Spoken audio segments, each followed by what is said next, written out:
Ahmad video से आना येंगमिनरसी मैतै अथौबना याय फरे हाइमिनरगा वीडियो से येंगबा हौमिनरसी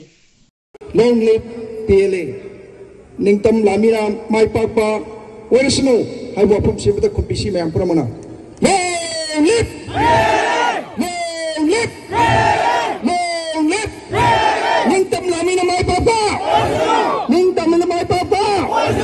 ningtam lamina mai papa long live long live long live puna babu thagas lairam laimatin khrabasida aroi kudol oina leisa matang leina matang katpiduna athouba marukki mafamda aroi ba bidai pibinaba mayam punamakta ningshingjari adu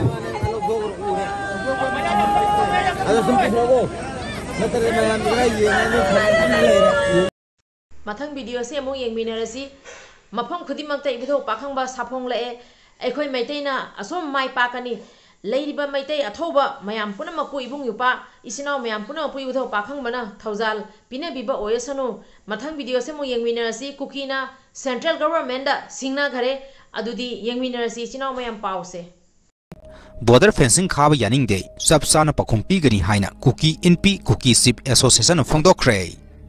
Indo Myanmar ki border ki paring da fencing khaba si akan momong da yaning de kuki praja ki will amasung sentiment ki mayok da karik mumakhal amata ki development propose to banatraga thabak oine paikhalak labadi madu aikhoi ki culture amadi identity da threat amani haina lobga loinina sabsaba pakhumpi gani haina kuki np manipur amadi kuki ship association manipur na phongdorok le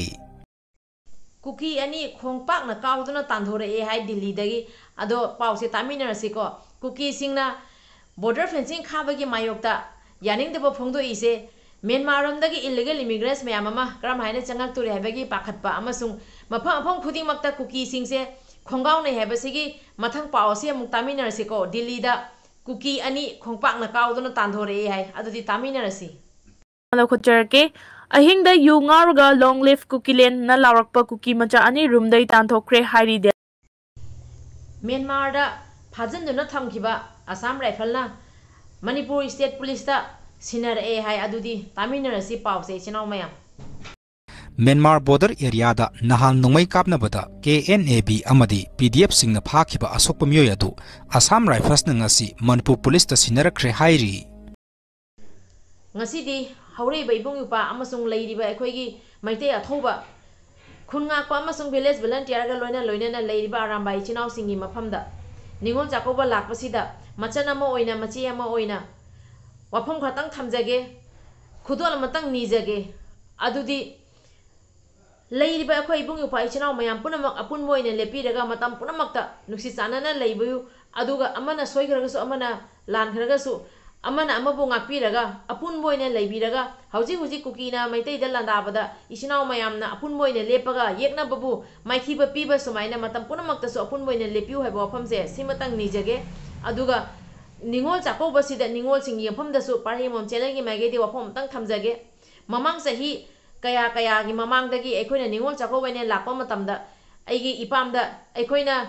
oina jaba khangde aikhoina nungsibadei khangde aikhoina ibung yupa singi wafamda si pami ne haibadi ibung yupa sing nasu asum ngamna bapi do handakti lan thokpa amasung ising chawba amadi asumba awana kya tabadagi hauji se mayam wanari banina isa isang ju khangi arangaraki akhoi demand se tawroisi aduga aikhoina ngamjaragadi ibung yupa singi mafamda amasung leiriba aigi yumdagi angamba lupa lising amatang cha lupa sama tang oiraga su aikhoi gi dakhina do aikhoina relief camp do ina pangsi khoi khunga pai bung yupa sing da pangsi aikhoi ningol mayam na su handaki matang siga angamba mamang da kisu asum mateng pangi adubu handak ningol chakouba siga ningol akhoina su leiriba ningol mayam sina ipam dagi loroka daba dakhina du gi mahuta lupa sama tang oisu lupa sam tang oisu leiriba ningol mayam na punjalaga khungai bai bung yupa sing leiriba arambai chinau sing leiriba village volunteer amasung relief camp da angamba mateng khajing tang pangmine se wafam je simatang thamjage ai handaki ningol chakouba siga ai su Manipur se chatke angamba mateng khajing tang pangjage aduga nahangi aikhoi aigi mamangi video da inau amana thaja haiba mingko boy angang amana kaino di haijer roige chapchabi lising ani ka kapi rai aduga mamangi paisa khara so ingonda leijari yama paisa dina chate lupa lising mari manga khalei aduga aigi YouTube ki paisa khatanga tawraga ai ningol chakoba se nangnaba chatke na khanjai adubu ichinaw mayam gi mateng ju khajitang pamjai mayamna yaraga di mateng khajitang pangbi wafam se simatanga thamjage aduga aikhoi ningol mayam dagi su aina nijari basidi mayam da takchaba suna chade mayam dagi asum tanajabani nijabani ningol mayam sina punjalaga ningol khudingmakna lupa chani tang tawraga leiriba khoi khungai ba leiba village volunteer leiriba aramba ichinaw relief camp da leiba ima ichinaw mayam gi mafam da angama mateng khaji tang pangwina se wafam je simatang thamjage adu ichinaw mayam video se yamna sangna ngangjara roige cookie singna su central da singna khare adugi video so hapchare hojik ti cookie singna makhal gi lalong ni silli base central da nomagi leptana ama natraga ama taksan ba lepte